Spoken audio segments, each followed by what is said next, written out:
Honorable guests, ladies and gentlemen, I am honored to welcome you to the first international session of the Symposium. I am so pleased to be with you today at the Cinematic Ethics and Truth session and to have the chance to introduce our guests. Our first speaker is Piotr Schmucklacho. He is a postdoctoral fellow at the Institute of Philosophy of Freie Universität Berlin. He earned his PhD from Tel Aviv University with the dissertation Heidegger's Idea of Art. His current research is concerned with theory and practice of philosophical art and film criticism, the work of Stanley Cavell, and philosophy of love. Shmugliakov is also the author of 2 published books of poetry in Russian and Hebrew under the pen name Petia Ptah. He is going to give a speech called Alain Badiou on philosophical film criticism and romantic love. Please welcome Dr. Piotr Schmucklacho. Dr. Schmucklacho, we are at you now. If you can turn on your camera and start your speech, we would be glad. Thank you.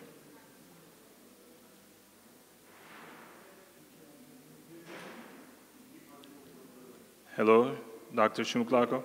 We can hear you very well. Thank you. Okay, great. Okay, I'll give an pleasure to there. In my paper, I will present the theoretical setting of a big film philosophical project I'm concerned with for some time, which aims at systematic philosophy of romantic love by the means of critical analysis of significant contemporary films. Significant in the sense that they, to my judgment, claim such analysis. That these are films that call thinking. So indeed, the films that, from the claims of which to thinking this project began, but to which it is, of course, not confined, they also declare in their titles the love is the subject of their essential content that a philosophical analysis should produce. So like my first films were Love, Amour of Haneke and Love of Gaspar Noé and Paradies Liebe of Seidel and Loveless of Zvyagintsev, etc., etc. But so these films, they produce in a sense particular theoretical situations that declare that they're speaking about love. And there is an intuition that they have something important to say about love. But then an assumption of such a project, which is a version of like the big one of film philosophy generally, is how films can produce original philosophical content, philosophically relevant content, especially in case where love being a subject that philosophy were dealing with for a couple of millennia without any assistance from film. So what is the value of particular cinematic contribution? Now, this question is related to another issue. It's homological, I would say, with another methodological issue of phenomenology, that to produce some new philosophical content on any subject of experience, we must already have a certain notion of the subject. Heidegger called it the force structure of understanding as interpretation. So to philosophically explore art, I already need to know what art is, for example. And in this sense, like film, as say, film declares it will be saying something important about love. So I need to project already a certain conception of love in terms of which I would be able to formulate the specific content of the film. So to sum up, to pursue the exploration of love through philosophical criticism of film, I need to have 2 pieces of theory in my toolkit, 2 theoretical dimensions I need to articulate. First, I need a theory of love, some preliminary theory of love with which I can work, which will give me some my basic conceptual apparatus. And second, I need a theory of film criticism to explain how original content can be produced by a film, if the idea is already pre-given. Okay, I prefer to speak about the idea of love because I think that this, in a sense, points at the particular unity of the subject we're talking about, saying we have an idea of love, which in developed form is a conception of love. So I think that my both theoretical needs in such a project are best to be pursued with Alain Badiou, French philosopher Alain Badiou, who provides me with the best theory of love I know, and also with theory of cinematic content. And indeed, and this will be actually the focus of my talk today, the particular necessary relation between these two theoretical dimensions. So, Badiou on love, okay?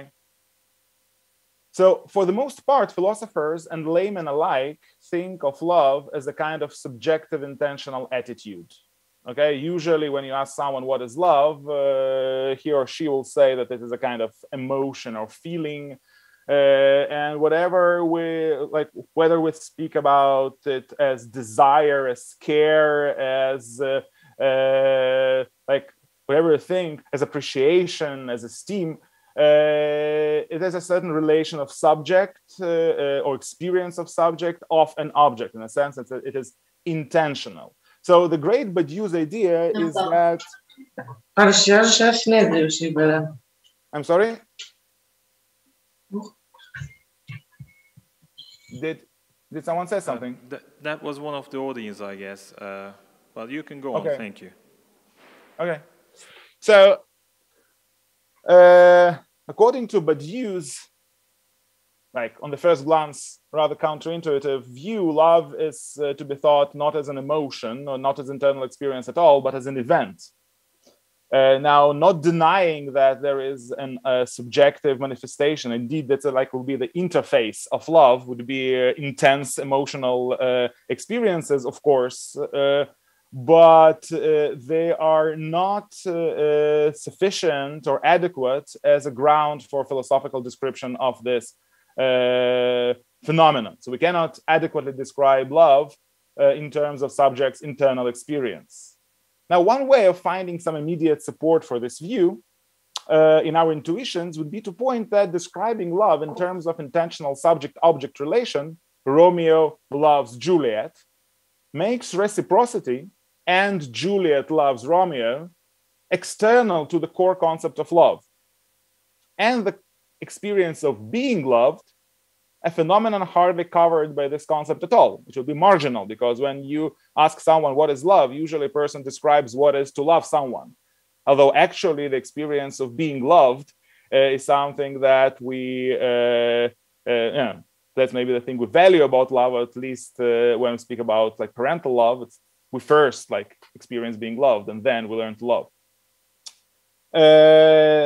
So for Badiou, the fact that it takes two for tango refers not to love's successful scenario, but to its primary ontological definition. Love is precisely this, and I quote Badiou, the advent of the two as such. So the two is the basic category of love. That will be the thesis of immanent two.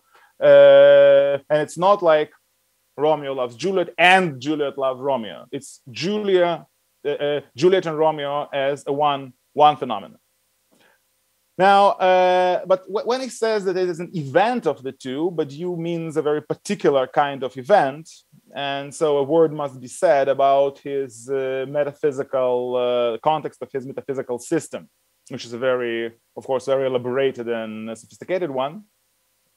So according to Badiou, love is one of four truth procedures, which is his name for the four domains in which any historical human reality, any world or situation acquires its basic parameters of intelligibility. Now, the four domains are art, politics, science, and love. And we're subjects in full-bodied sense, according to Badiou, only in force of our participation in some events of in these domains. Now, we already see that if we consider film, and certainly such project as mine does, as an art, love and film share fundamental metaphysical structure. So what does the structure consist of? So the event in this strong ontological sense is an occurrence, is an aggregating occurrence. It's actually, Badiou takes it from Heidegger's notion of Ereignis, which is sometimes translated as event of appropriation. So if normal kinds of, usual kinds of events we think of as occurrences in pre-existing coordinates of reality, the event of this kind is coming of such reality as a whole. Oh, see, I'm running out of time already. So yeah. Okay, so the point would be here that the two are not only the basic category of the amorous event, but the two are produced as what they are. The subjects are produced as what they are in the course of this event. But this coming to being of the world of the two, the world from the perspective of difference, as Badiou puts it, is not something that happens immediately, but it's a matter of duration. Hence, love is a procedure. So there's stages in this procedure. The first moment, the magical moment of encounter, that is actually an event, but it becomes the event of this kind only retroactively due to particular practice of the subjects, faithful subjects of fidelity, as he calls it, faithful to the event producing them. And endures in time. And then there is a basic ethical question of love. Is what, so this is this magical encounter that commits us to something, us lovers to something. But then what does it consist of? So usually the question about realization of love in the history, like throughout history, was answered with marriage and sexual consummation. Like Romeo and Juliet, they know what they need to do to actually realize their love is to have sex and get married in the opposite order for Romeo and Juliet. But then what is this marriage or this life together consists of? So Badiou says that love essentially is a reinvention of life. So the point of the amorous truth procedure, of the practice of which the two as two must engage, would be to invent, to discover what is exactly this practice consists of. Actually, this idea was articulated in Cavell without any relation to Badiou, is to say that, like in remarriage comedies, the point of marriage, there is like a conception of marriage when the essence of marriage is to discover what is the essence of marriage for this particular couple. Now, note that this the case-specific nature of the practice of love, the fact that some essential metaphysical content about it is produced, is specific to a particular couple, points at the significance of artistics, of its artistic, and as immediately I'll explain, cinematic exploration. So there is a reason why Cavell for instance, Cavell comes up with this theory of marriage through analysis of Hollywood comedies. If we can wrap it up in a few minutes because we are running out of time. Sorry. I'm sorry? If you can wrap it up in a few minutes, it will be great because we are running out of time. Really? In my clock, I have 6 minutes. I started in 50. Okay, 6 minutes. 52. Thank you. Thank you. Isn't it the case? I'm sorry. Thank you. You can continue. Yeah. You have 6 minutes. I have a clock here. You see, that's now let's see. Yeah, and finally, here's another thing that like we amorous truth procedure is that since, as Badiou claims, any truth is eternal. So the question of love is the question how eternity can exist within a limited time span. Which is to say that death, which is a very, very common feature of cinematic or literary love narratives, is inscribed in the very structure of metaphysical structure of love. So love must end, and its end must coincide with the death of at least one of the lovers. In a sense, when someone says "I love you," the vow of "till death do us part" already is entailed in this conception, in this declaration. So now, what is relation of this to film? So because Badiou says that film is a privileged artistic witness of love and the art of love. So we can say that the very thinking of love in terms of event and procedure invites the temporal medium for its representation, while its construal as a developmental succession of moments suggests narrativity, which happens to be the most widespread feature of the medium of film in its conventional cinematic existence. So to represent love is to represent a love story. Now, it is important, though, that since ideally, I mean, this narrative structure implies a closure, which is ideally death, such representation is inaccessible to an individual within the amorous procedure, the one participating in this amorous procedure. Now, another thing is that the objectivity of the cinematic gaze, the photographic objectivity of the cinematic gaze, works well with the idea of having, of the immanent two, because it enables to have two in one frame without giving priority to any of the first-person perspectives of the lovers. And that especially has to do with the sexual congress, where literally two bodies are together as the two of difference. And this congress is inaccessible, again, from the first-person perspective of each of the lovers.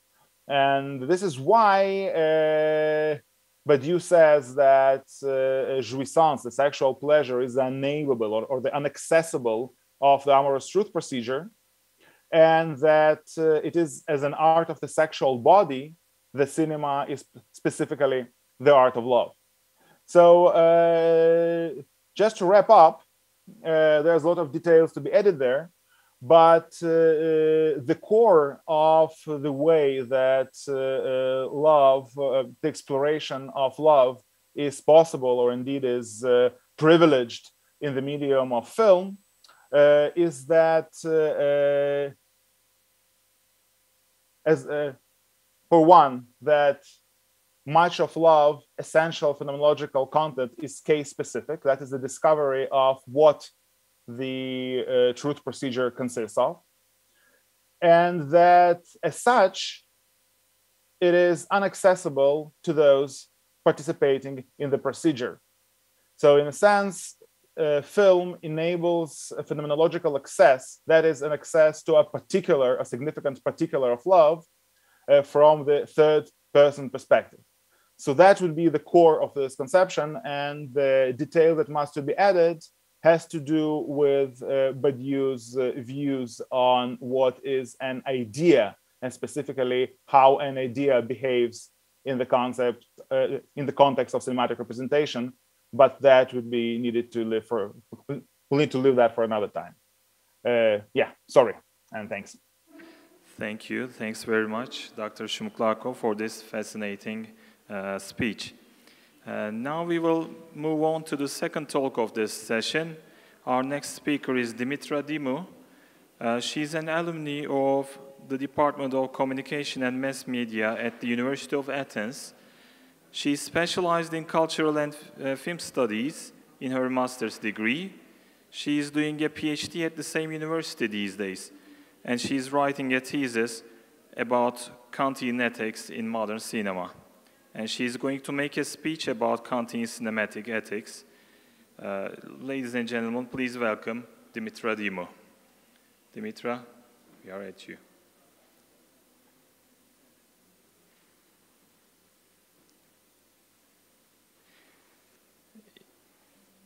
If you can turn on your camera, we can also see you and start the speech.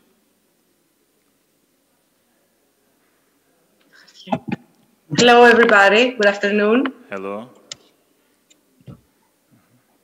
I was under the impression that it was gonna be in a different time, but it's okay. Did you get my PowerPoint? Am I able to share it with you with my share screen, or do you wish to do it for me? You can share your screen on the PowerPoint. There's a screen share at the bottom of the page. You can share your PowerPoint presentation from there. We can see it. Okay, I'm just looking for it now. Share screen. All right.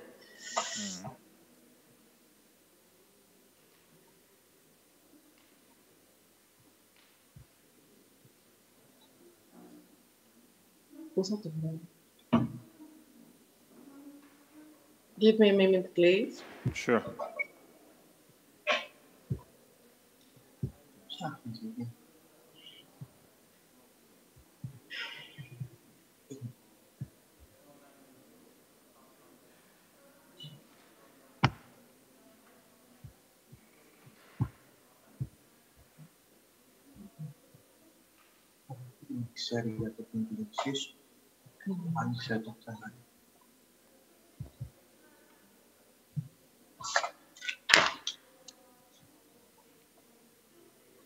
Can you all see the PowerPoint file beginning? Yes, right now we can see it.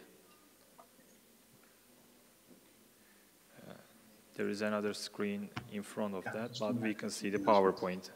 Yes, I see. I'm sorry.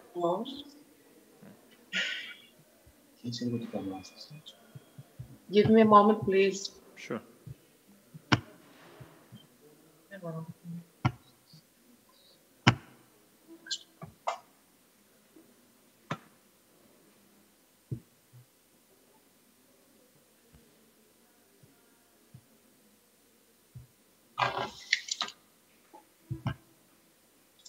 Okay, I'm sorry for the delay, but I was under the impression that we're going to start in a while from now, but it's okay. That's okay.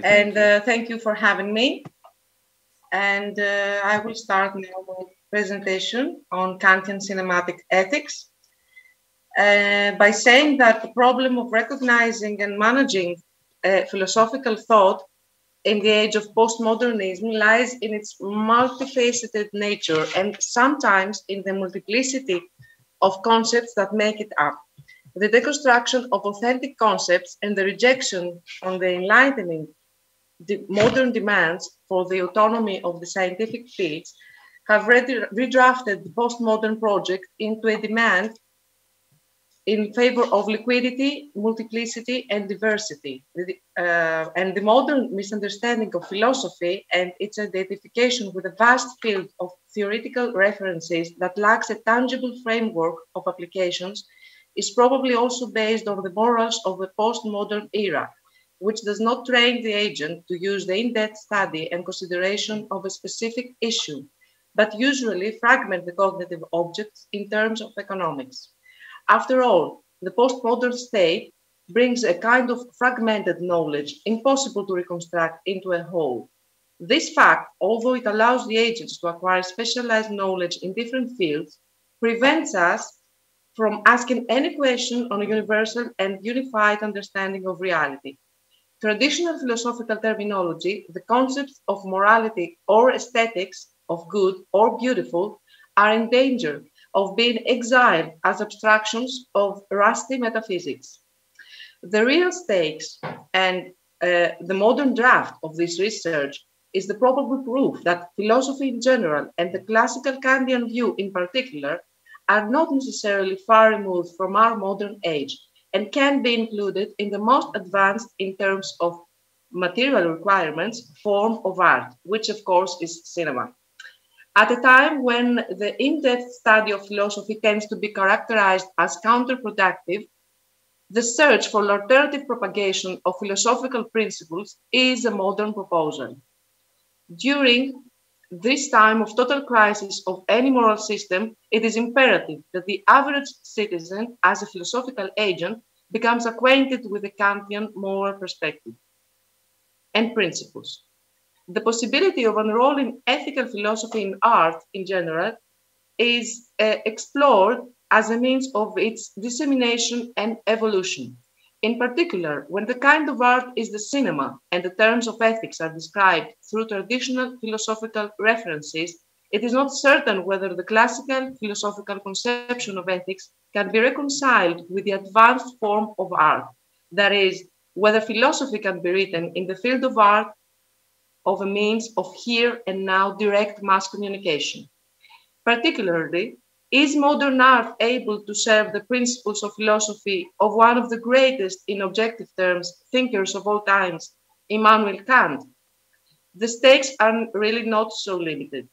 This question is really about the possibility of modern aesthetics and art to host and spread principles of philosophy with which the average citizen, spectator, is not familiar with.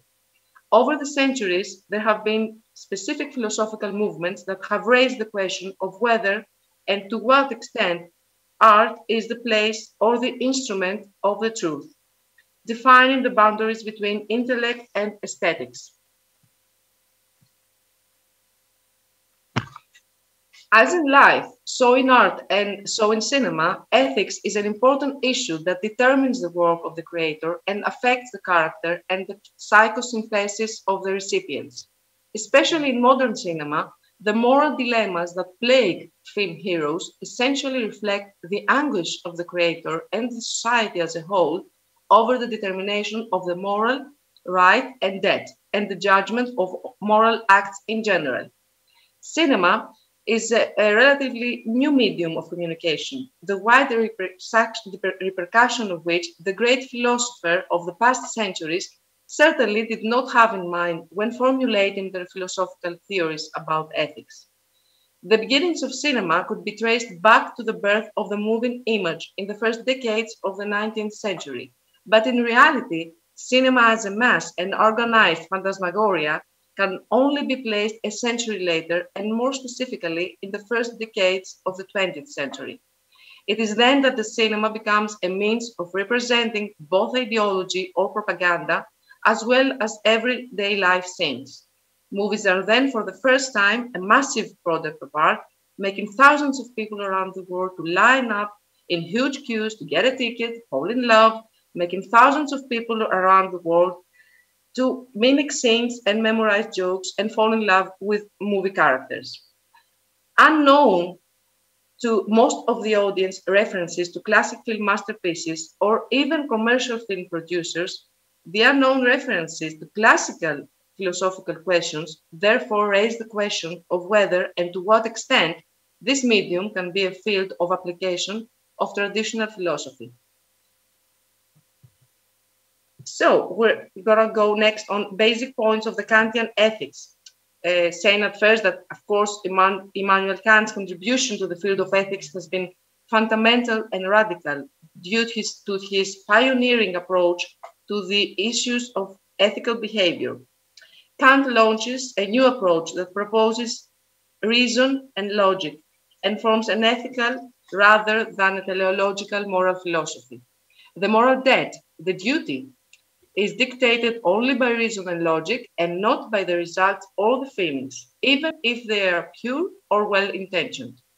Without reason or logic judgment, there is no morality.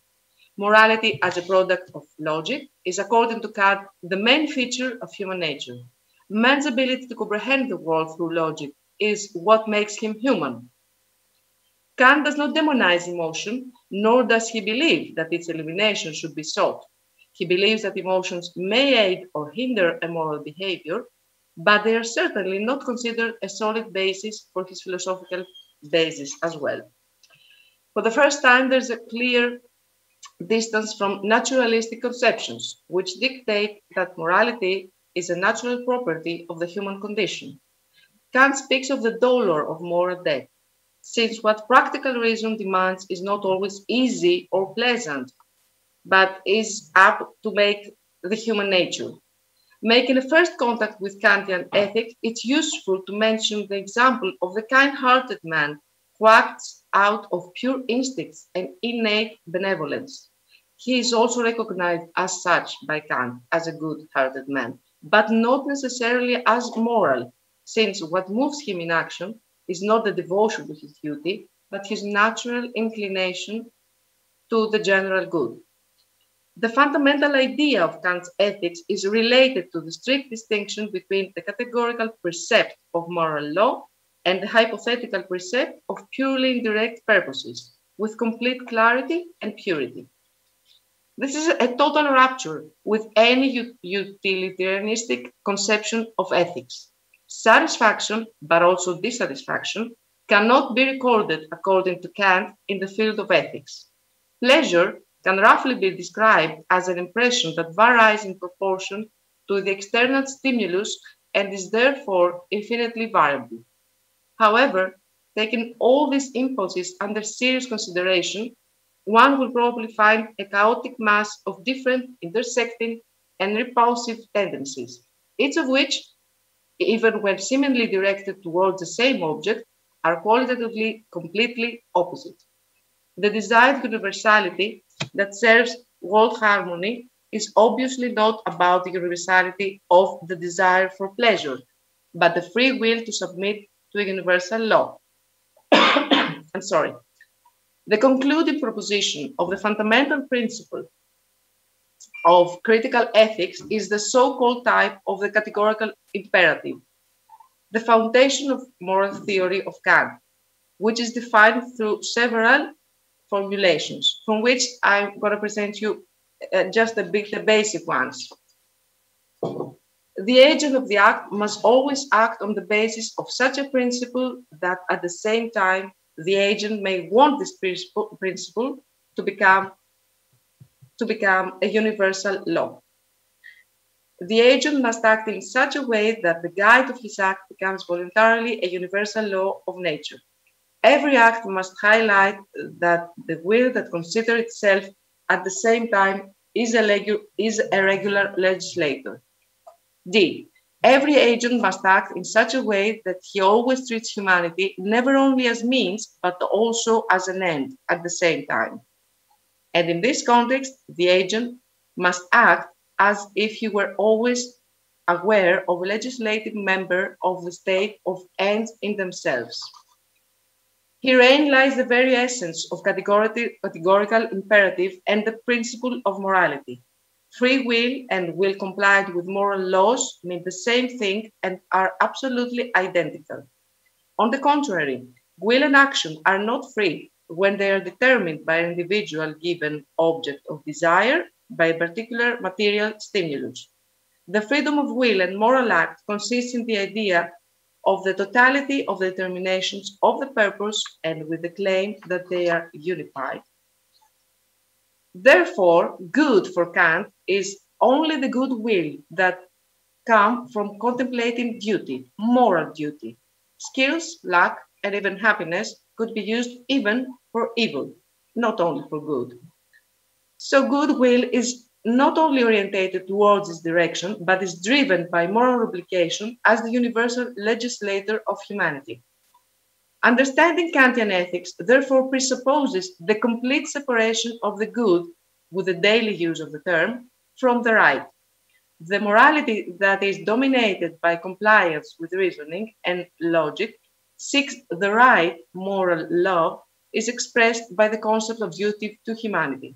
On the contrary, love that springs from emotion is, according to Kant, a pathological kind of love and has nothing to do with any form of moral act.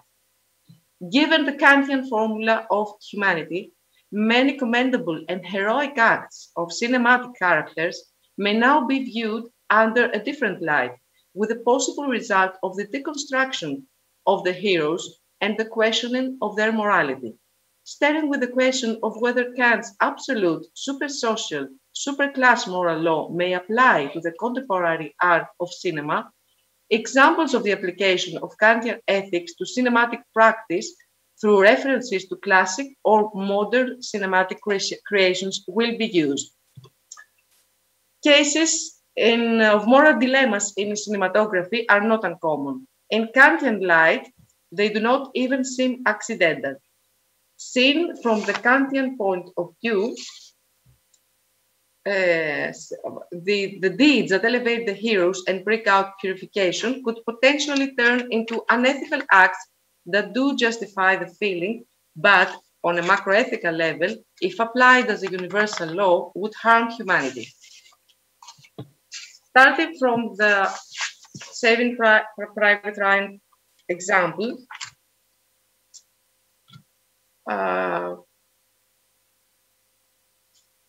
it is an example of utilitarian rationalism rather complicates than solves the ethical issues when given the importance to numbers. But in this case of this film, Saving Private Ryan, the value of sending a military unit under the command of Captain John Miller, Tom Hanks, to Normandy in order to locate and rescue a soldier whose 3 brothers have been killed during the war is disputed on the basis of the principle of benefit, even by the members of the mission themselves. In harmony with Havel's view that, according to Kant's philosophy, disobedience in general is a natural tendency of rational beings, the soldiers, faced with the growing dangers of the mission, wonder why 7 people have to go at risk with their lives for a single stranger. The mission leader, Miller himself, exclaims at one point, "I hope this Ryan is worth it. He'd better come back home and cure some disease or invent something unique." Miller's reasoning seems purely utilitarian, but we realize that when the benefit on a hypothetical basis is not enough for the moral basis that a suicide mission needs in hostile lands, if we assume that Ryan will deliver more happiness compared to the hardships and misery caused by the mission to rescue him, then the mission is considered morally justified. Who can discount this outcome?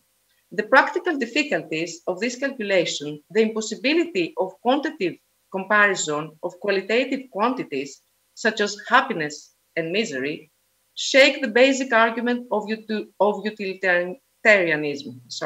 That is the absolute principle of happiness as a basic moral principle. In addition, defining the concept of happiness is as opposed to the concept of pleasure creates further obstacles to the practical application of this moral theory to realistic data. But if the mission is approached in terms of its moral part, based on different types of questions, such as, is a world in which a human life is evaluated numerically in terms of its rescue moral, or is it moral state whenever a person is in danger to be left on his own for fear of collateral loss during his rescue? On the basis of similar mental questions and experiments, a multifaceted philosophical dialogue has been developed. Using a well-known paradigm, the ease of obligation to rescue the largest group of potential victims against whom a railway vehicle is headed, directing it to an alternative route where the victim is one innocent person, is a popular field of philosophical discussion, named as Trolley Problem, in the context of dual effect theory. This example of utilitarian rationalism rather complicates than solves the ethical issues that arise in relation to the numerical quantities of its utility. This or any other question of a similar nature could in itself be considered immoral as kind of moral provocation. However, this is not the only problem that concerns this question.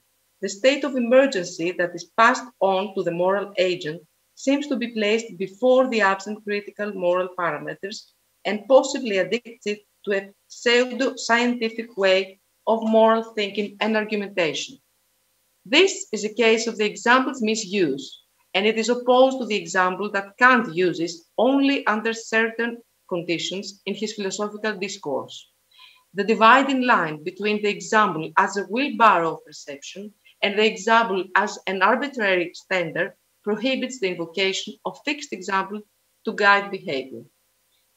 If we ignore the relevant nature of invoking such mental experiments and enter into the process of further analysis, we realize that the figures are rather disorientating the moral direction of actions, although the moral principle in favor of most has several supporters. However, from the Kantian point of view, and specifically on the basis of the distinction between dignity and price as a replacement value, it is impossible for the person to be reduced to a substitute. In fact, when even the case of using at least one as means of defense or rescue the most, it is doubtful whether it can be distinguished from homicide.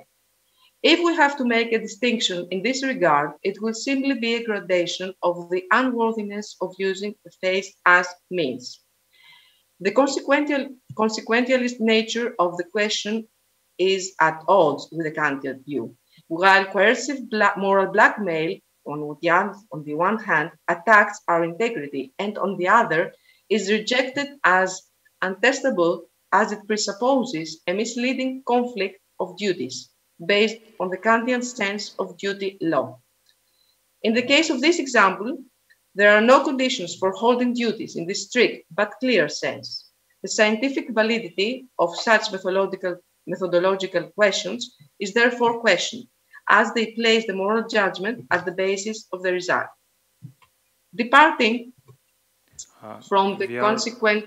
We are running out of time, so if you can finalize in a short notice, okay. That will be great. Okay, let's just move to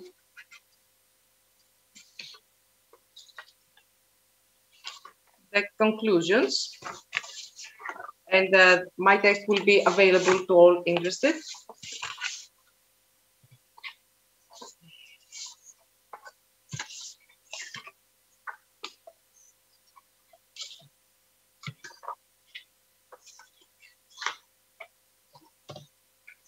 So in view of the presented material that I had the chance to give to you and other that will be available for those interested, the question of whether philosophical theory finds potential application in any time of film production beyond the commonly accepted as quality and respectable cinematic genres no longer seems to have an easy answer.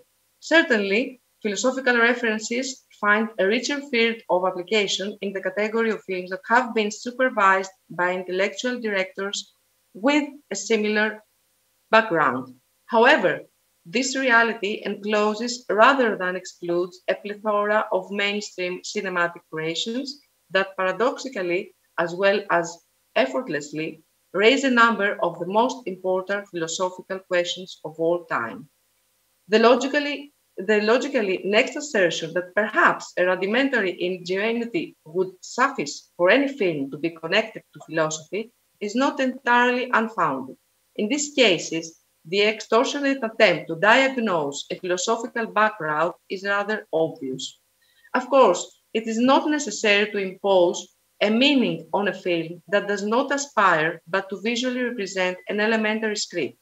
It always takes precedence to read the context of the film itself. In fact, the question of whether the creator intended from the beginning to raise philosophical issues through the filmmaking is ultimately minor.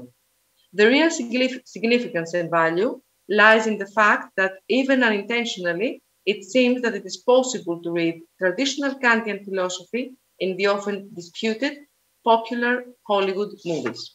And this opens a double window for both the modernization of philosophy and the future use of cinema even in education films. Thank you very much. Thank you. We would like to thank Dimitra Dimou for this great talk. And let us move to the next and last talk in this session. Our last speaker is Frederik-Emil Friis Jacobson.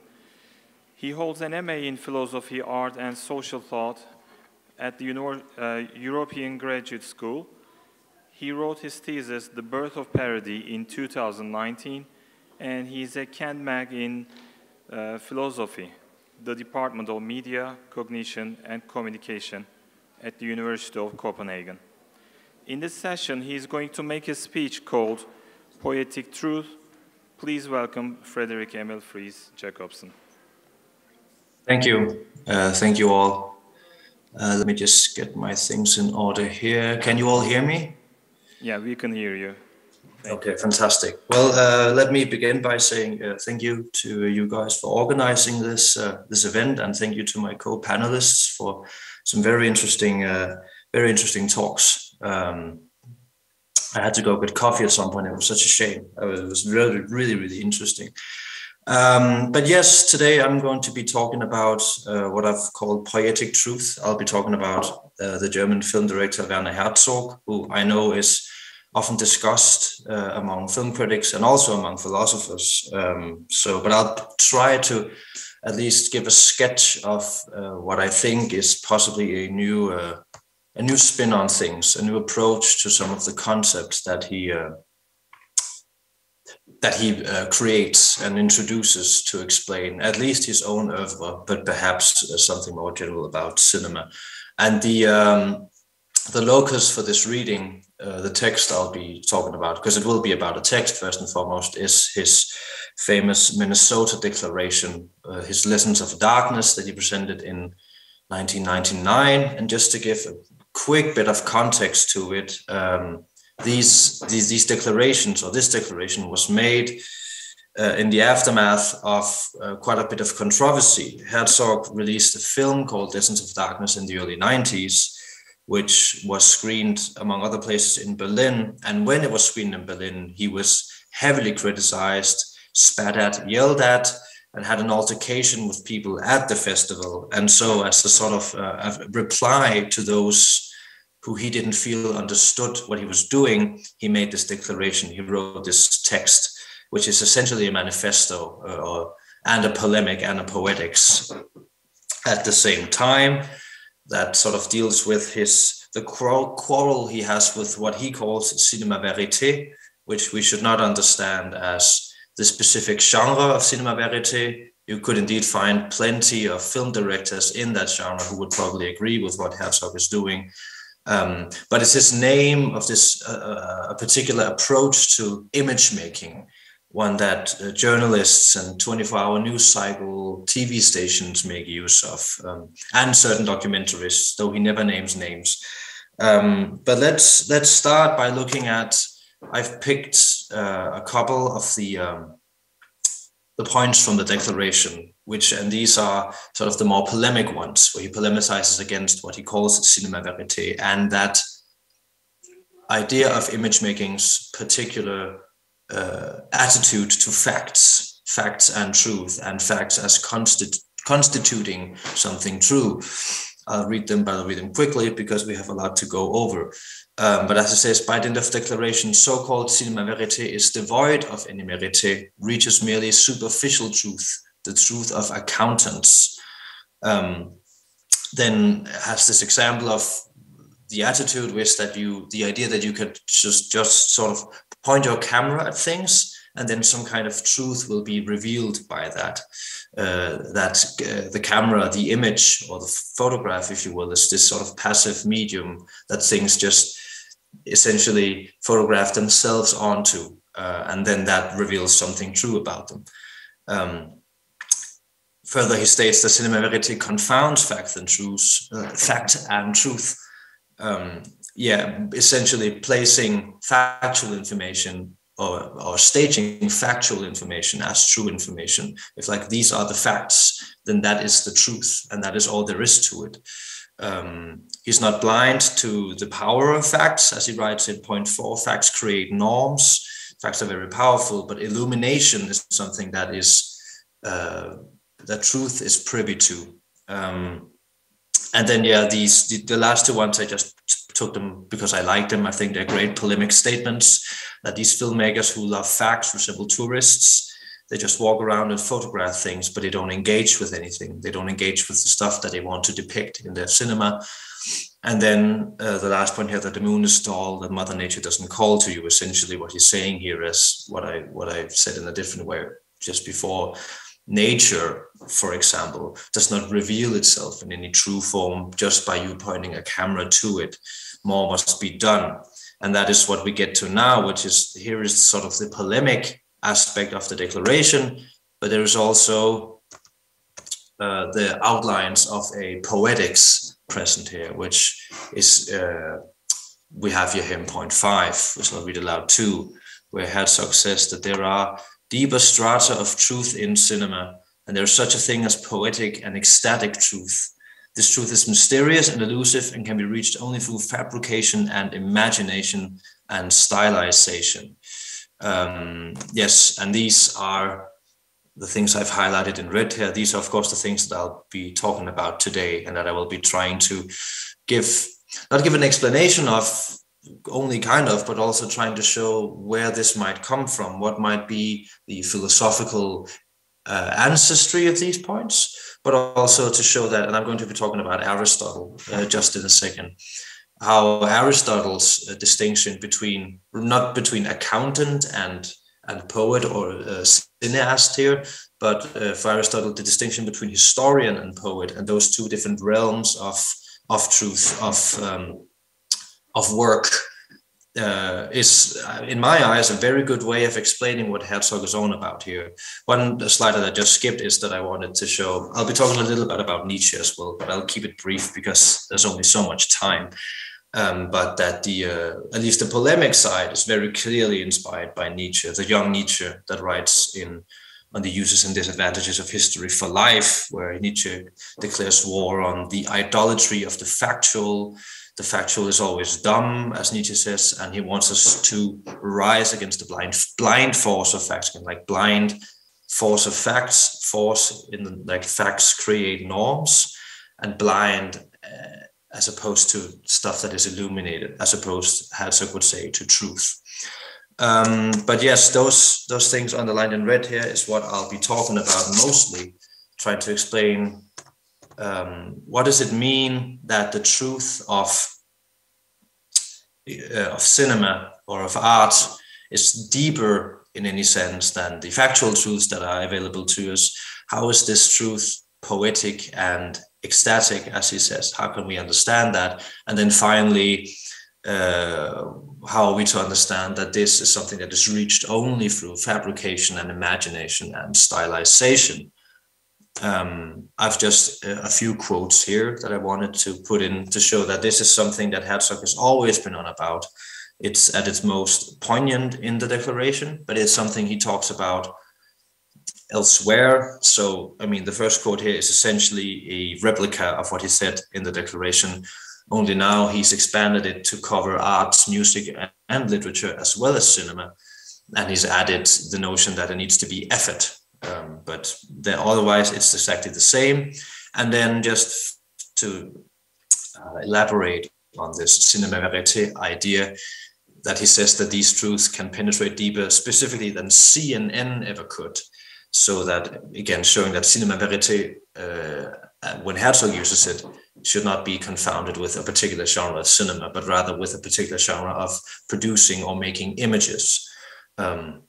Images that seek to document, as read, to journalize and to archive, images that Herzog is vehemently against. If one watches, for instance, the interviews with him in Les Blancs, Werner Herzog eats his shoe, where he talks about that we need to declare holy war against inadequate images. We should replace them with, and the job of the film director should be to produce better images of our civilization, something that he almost word for word repeats in Wim Wenders' Tokyo Ga, where he's interviewed in the top of a radio tower. Both fantastic little short films that you should all enjoy, whether or not you're interested in Herzog, but if you are, then they are particularly poignant. All right, Yes, sorry, here's a still from Tokyo Ga, where he's talking about, it's translated as sparse here in English, but it's adekvate Bilden, so it is adequate images that he's talking about. Yeah, do you follow my screen sharing? Can you see that I'm changing slides, or do you just have the front page? Because that's what it looks like on your screen. We're just seeing the front page. Oh, that's sad. Okay, well, I hope you can follow what I'm saying then. I don't know what to... We're following. That's okay. Okay, fantastic. Otherwise, I'll be happy to share like all the... I'll be reading a lot then. Apologies. All right, so what does this all mean? What does it mean that cinema can produce or reach a strata of truth that is poetic and ecstatic? How is it deeper than the so-called factual truth of accountants? And what does it mean, or in what sense is it only obtainable through fabrication and stylization? First, a final little nod to Friedrich Nietzsche. Herzog, in a different text than the Declaration, talks about truth and reveals himself that he takes his notion of truth from ancient Greek philosophy, namely the notion of aletheia. And he writes that the Greeks meant to define truth as an act of disclosure, and that is a gesture that is related to cinema, in which an object is set into the light, and then a latent but not yet visible image is conjured onto cellulite, where it must first be developed and then disclosed. So here, specifically in relation to cinema, a protest against the idea that it's sort of a passive medium that the world can just be sort of imprinted upon. It's an active medium. You conjure up the image, you develop the image, and it's through this conjuring and development that truth is disclosed.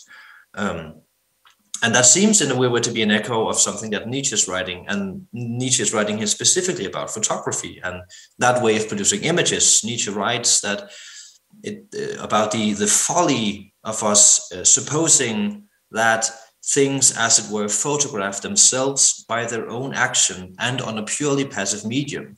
This would be mythology, and bad mythology at that, Nietzsche writes. And just finally, before I get to Aristotle, I've realized when doing the research for this that there should be more research into the connection between Nietzsche, the younger Nietzsche, and Herzog. The more I read into this, the more clear it became that there is a connection here that is, to me, looks undeniable, but of course needs to be looked closer into. It's not just something that you can posit and then say, oh, well, Herzog's a Nietzschean. But anyhow, Nietzsche writes, again, as something that seems to be a Nietzschean poetics of the relationship between image and truth, or what the image should do about paintings, this time not photographs, but that the painting can be or is artistically true, but certainly not historical. What a painting does in the painting, it's not the facts, but their fabric and connection with each other that's added. So that is what the painting or the conjured image does. It doesn't care about facts, it cares about connecting things, or it cares about the ways that a certain thing is connected. And then sets out to maybe reconnect it in a way that's different from the way it's factually fabricated or connected to other things. And finally, Nietzsche writes that we could think, or we could imagine, a historiography that had in it not a drop of common empirical truth, and yet could lay claim to the highest degree of objectivity, or to say this in Herzog's vocabulary, that could lay claim to the deepest degree of truth. So that's it for Nietzsche. I'm going to move into Aristotle now. It's really a shame that you can't see, follow along in the PowerPoint, but I'll read out as best I can. So first off, if you'd can like, we? Sorry. If you'd like, you can close the file and then reopen it. Maybe that will work. Yeah, I'll try that, and I'll just I'll keep talking in the meantime. Okay, yeah. So can we, in good faith, that seems to me a relevant question, can we in good faith even begin to talk about cinema with our base in Aristotle's Poetics? I mean, obviously, this is not a book that in any way, shape, or form discusses cinema explicitly, right? Let me see if this is better. Boom, boom, boom, boom, boom. No, it seems you have even less of a view of what I'm doing now. All right, never mind.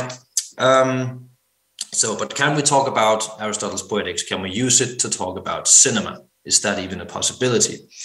And I think we can. There's two important things to note here in order for this to work. First of all, what does Aristotle say about poetry? All forms of poetry, all forms of poiesis, as it is, which essentially means something that's created, but it's also specifically in this book something that's poetically made. And what he writes is that there are all, in their unique way, forms of imitation, forms of mimesis, I think is the way you say it in English. Mimesis is how I would say it without thinking about it.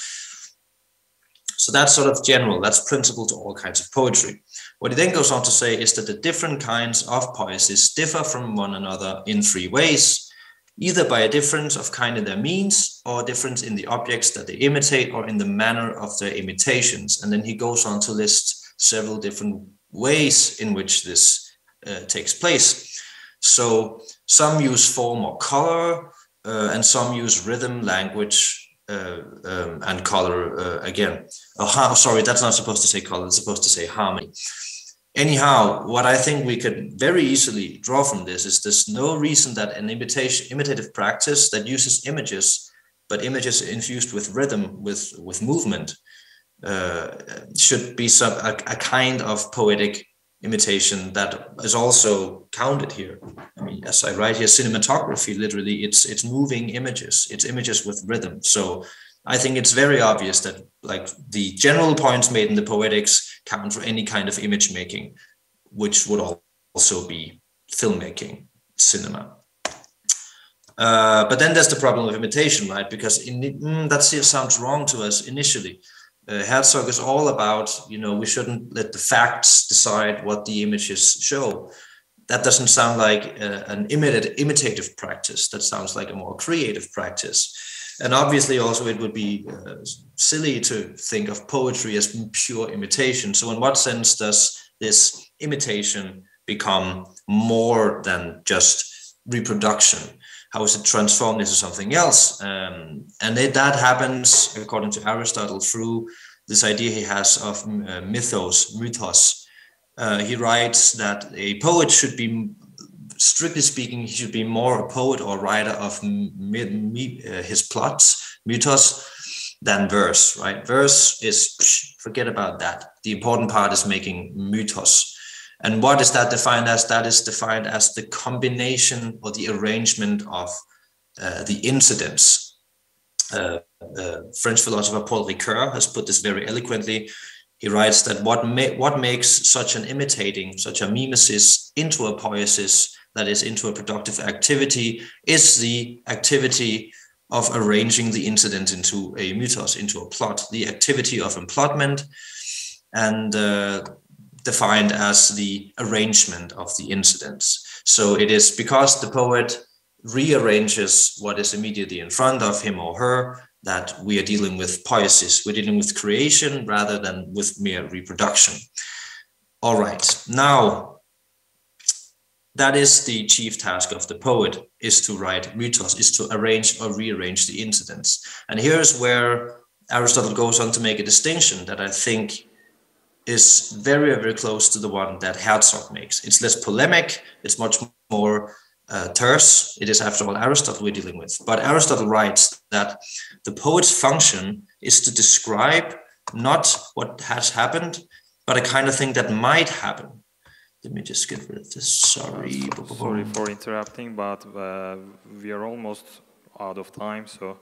Okay, I'll be quick. I can be quick. The poet's function is to describe not the thing that has happened, but a kind of thing that might happen, i.e. what is possible or necessary. Poetry statements are of the nature rather of universals, whereas those of history are singulars. And by a universal statement, Aristotle means one that talks about what such and such a kind of person will probably or necessarily say or do, which is what poetry is dealing with. That is universals. But a singular statement, which is the realm of history, or you might say of the accountant, is what, say, Alcibiades did or had done to him. In short, the poet is not to be bound by facts. The poet or the film director should not care about what actually transpired in some situation. It is his or her job or their job to rearrange things so that illumination happens, so that something new is learned. Aristotle further writes that the human being is defined as being the most imitative creature in the world, and the creature that learns at first and probably also best through imitation, that is, through this rearrangement of things around us. So the aim of the poetic poiesis, of the poetic mimesis, is to learn, to get a hold of new knowledge, or you might say to illuminate something, and in such a way that whatever it teaches us would not be immediately available to us. It would not be available to us at all without the poet or the film director arranging incidents in a way that disregards the factual, to let something, you might say non-factual, but in a sense still true, reveal itself to us. Something that Aristotle also finds at several points or connects to the activity of creating metaphors. So what the poet does when writing metaphors, I'll be quick here, but what he writes is that the best metaphor that he can think of, Aristotle, he writes this in the Rhetoric, is a metaphor that Gorgias has made, where he describes a woman not as she is, but in another way. So disregarding what this woman is actually like, but describing her through completely different means. When Homer describes Achilles, says that Achilles just describes him as a lion instead of as a man. When Homer calls age a withered stalk, he conveys a new idea, a new fact to us by means of lost bloom. The whole idea is by recontextualizing, by rearranging, by redoing things, we are granted access to something that is new knowledge to us. Something is illuminated, but it only happens because the author, the poet, the director completely disregards the factual state of things. How are we on time? Is it like 1 minute or is it no minutes? We have run out of our minutes. Okay, I'll summarize in 20 seconds. I'm sorry that I got out of time here, but just to quickly summarize, the point is what Aristotle is describing, which is what Herzog is banging on about, is that the poet's task or the film director's task is to rearrange the incidents, disregard the facts of the matter in order to reveal, to teach us or to learn us some new knowledge that would simply not be available to us without this poetic or poietic operation. And in this sense, this truth reaches deeper than the accountant or the historian ever could. This knowledge is poietic in the sense that it is made or produced, that this truth must be staged for us in some way. And it is ecstatic in the sense that it is out of stasis. It is something that must be moved into being or into view, something that never passively reveals itself, as Nietzsche and Herzog both talked about with images. And finally, this truth of accountants is what we learn from the historian. So the accountant for Herzog is the historian for Aristotle. But the disclosure of ecstatic truth is the task of the poet, or indeed the film director. I'm sorry that became a bit hectic, but I hope I sort of managed to sketch out a way of approaching Herzog that goes via Aristotle and Nietzsche, rather than the thinkers that are usually employed in reading him and in watching his films. Thank you, Frederik-Emil, Friis, Jacobson. That was a great speech, and it was breathless. And if you have any questions, we can ask them to our speakers.